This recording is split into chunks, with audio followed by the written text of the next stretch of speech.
बापू आशाराम जी पर राजनीतिक साजिश, सच और साजिश का पर्दाफाश। नमस्कार दोस्तों, आपका स्वागत है जन जागरण मंच पर, जहां हम आपको ऐसी जानकारियों से रूबरू कराते हैं जो समाज को जागरूक और सचेत करने का काम करती है। आज का वीडियो एक ऐसे मुद्दे पर आधारित है जिसने पूरे देश को हिलाकर रख दिया। बापू आशाराम जी पर हुए राजनीतिक षड्यंत्र की कहानी। यह वह साजिश है जिसने एक संत को समाज की नजरों में गिराने की कोशिश की ताकि सच को दबाया जा सके। आइए आज इस साजिश की परतों को खोलते हैं। बापू आशाराम जी और राजनेताओं के साथ उनके संबंध। जब बापू आशाराम जी का प्रभाव बढ़ रहा था तो नरेंद्र मोदी जैसे बड़े नेता भी उनके प्रवचनों में भाग लेते थे और आशीर्वाद प्राप्त करते थे। नरेंद्र मोदी, जो अब हमारे प्रधानमंत्री हैं, उन्होंने एक समय कहा था कि जब लोग उन्हें नहीं जानते थे तब बापू आशाराम जी के आशीर्वाद ने उन्हें मुख्यमंत्री की कुर्सी तक पहुंचाया। यह केवल मोदी जी की बात नहीं है। बापू आशाराम जी के चरणों में आकर आशीर्वाद लेने वाले कई बड़े नेता रहे हैं। लेकिन राजनीति का यह खेल तब शुरू होता है जब नेता को साधु संत से मिलने का फायदा मिल रहा होता है। जब बापू जी ने समाज में फैल रही बुराइयों के खिलाफ आवाज उठाई, जैसे व्यसन,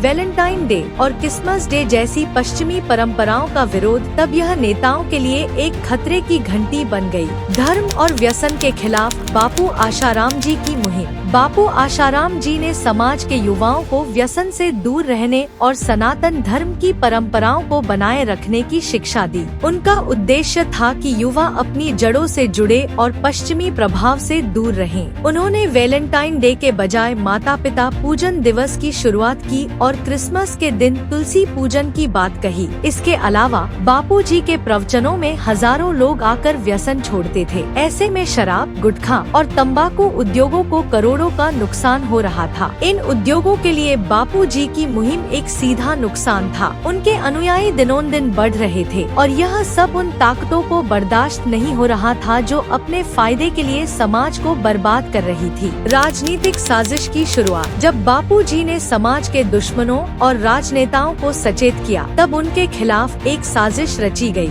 यह साजिश थी उनकी छवि को धूमिल करने की, ताकि जनता का विश्वास उनसे हट जाए। बापू जी पर ऐसे आरोप लगाए गए जो समाज में आसानी से नकारात्मक प्रभाव डालते हैं। क्या यह महज एक संयोग था कि जब उनका प्रभाव चरम पर था तब उनके खिलाफ एक षड्यंत्र शुरू हो गया? बापू आशाराम जी को 11 साल हो गए हैं और आज तक उन्हें एक दिन की भी राहत नहीं मिली है। यह साफ तौर पर दर्शाता है कि यह सब केवल व्यक्तिगत आरोप नहीं थे, बल्कि एक बड़ी साजिश का हिस्सा थे। षड्यंत्र के पीछे का उद्देश्य राजनीतिक और आर्थिक शक्तियों के लिए बापू जी का बढ़ता प्रभाव एक खतरा था। उनके अनुयायी करोड़ों की संख्या में थे और यह सभी नेता उन्हें एक वोट बैंक के रूप में देख रहे थे। बापू जी ने धर्मांतरण करने वालों के लिए एक बाधा खड़ी की थी और व्यसन मुक्त समाज बनाने की कोशिश कर रहे थे। इस सब के चलते राजनीतिक ताकतों ने उनके खिलाफ साजिश रचनी शुरू की। जागरूकता की जरूरत और हमारी अपील।